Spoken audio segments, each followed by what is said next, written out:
Hey guys, welcome to Brian's Man Cave.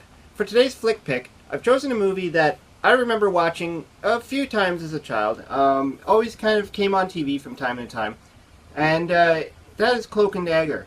The reason why I like that movie so much is because I like retro video games. So, at the time they weren't obviously called retro video games; they were just called video games. This is I like the game, so when I saw the movie, I was like, wow, that's cool. And I never had an Atari 5200, which is what the primary system that they focus on in the movie, obviously being a marketing decision to kind of push the system a bit. But that being said, the movie itself, I mean, it's everything a kid likes to watch. It's got the whole spy thing going on. It's got a kid who plays video games. It's got an imaginary friend. I mean, the list goes on about reasons why you would like this movie as a child. So I decided I wanted to catch up and watch it again, and because it was a long time ago. So I had to hunt it down in the stores. Unfortunately, I could only find it in not unfortunately. I could only find it in one of these type of things. It's a 10 movie dealio where it says family favorites, and it's all kind of older movies. There's The Wizard, which is another video game movie. I mean, it's nice. I like that movie. It's not too bad. What is there? Ghost Dad from Bill Cosby. Who wants to watch that? Ed. I don't think I've seen Ed. And King Ralph. That's okay. But anyways, the movie itself. I mean, it stars Dabney Coleman. He was quite popular in the 80s, probably up into the 90s. He was in a few, I think, Major Dad, and he showed up in other movies and stuff. He's not a bad actor. And the other interesting thing is the child who is in the movie. He's 11 years old.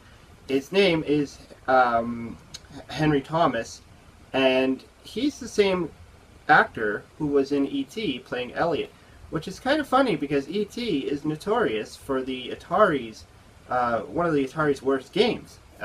Even though I disagree with that, but I mean, a lot of people relate the E.T. Atari game as being the worst one out there. So it's kind of interesting that he shows up in this movie promoting promoting Atarians. But besides that, so the movie centers around a kid who has an imaginary friend named Jack Flack, who's like a spy. I guess that's what you want to call him anyways, an agent.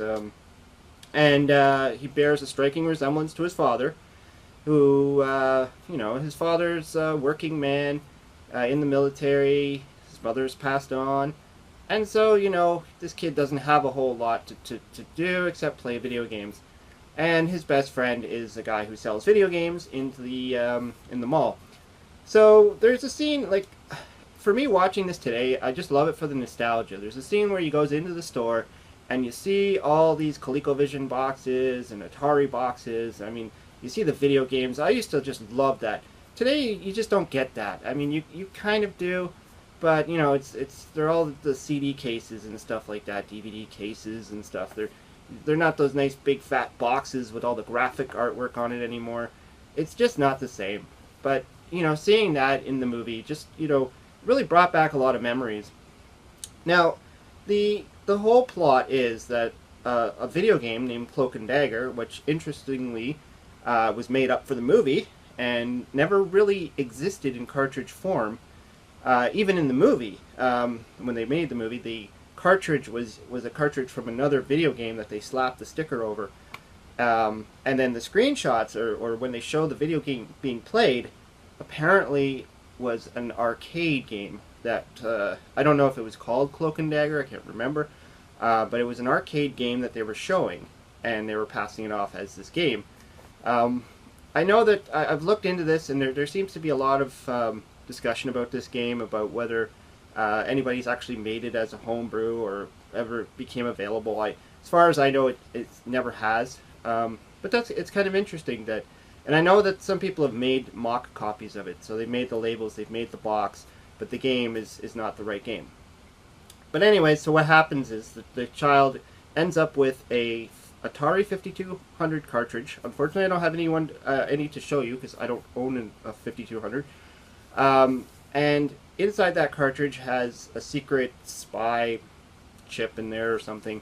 And of course, the bad guys want it back, so he goes through this adventure with his little sister, and you know, just the typical spy versus kid style of movie.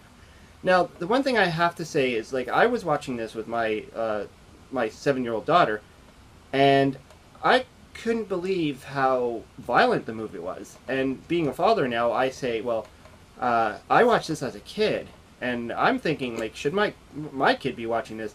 And it's interesting that I never really noticed the amount of violence and just the topic that happens. I mean, people are getting shot. There's you know, there's some pretty scary scenes in it, pretty intense scenes in it. So I was kind of interested that, you know, this is the type of movie that I would have grown up with, that I can't imagine them making today. Like, they would never make a movie like that. And I know, because I watch movies for kids today with my daughter, things like Spy Kids and all that, and they don't have anything close to people actually getting shot and killed. Like, there's a scene in this movie where the video game, his friend, the guy who sells video games, actually gets murdered and shoved into the trunk, and then you see his body in the trunk. I mean, that's a kid's movie? Since when? But we have to remember that. I mean, we're going back to the 80s here, when movies were a lot more intense, and you know, even the cartoons back then were pretty intense. But, you know, that's just the way they decided to do it. But like I was saying, I think the best part of this movie is just being able to see the video games. They really were pushing the Atari 5200. Unfortunately, that system itself wasn't the greatest. I mean, there's a lot of discussion on whether that system. I mean, there's people who really love the system, and as far as I know, one of the bigger problems with it was the controllers. You can't use regular Atari controllers like from the other systems. It had its own controller, so and its own plug, and they were kind of faulty. So I think that was one of the downsides. The size of the system, it looks just like an Atari 7800, only much, much bigger. I mean, the thing's massive. There's lots of videos out there. The Angry Video Game Nerd did one on it. He did a whole episode on it. It's kind of funny. I laughed. But yeah, as far as the movie, I would definitely pick it up if you can find it. Like I said, I had to find it in this package of 10. Or if you have it already, it's definitely a good movie if you love video games, if you love the nostalgia of the 80s, if you want to see something that's a little gritty but also kind of campy. It's got a lot of good scenes in it. It's a decent movie. Not something that obviously won any awards or anything like that. I mean, it's Dabney Coleman. He was one of those I'm going to appear in every movie kind of actors, you know. So, yeah. I would say pick it up, give it a shot. If it's on TV, give it a watch. Maybe it'll come on Netflix one day, I don't know. Anyways, let me know if you've seen the movie or what you think of it, or if you've seen other movies like it, like The Wizard or any other video game style movies, and what you think about it. And, you know, definitely like to hear your feedback on it. Anyways, hope you liked the video. Hope you subscribe. Talk to you later.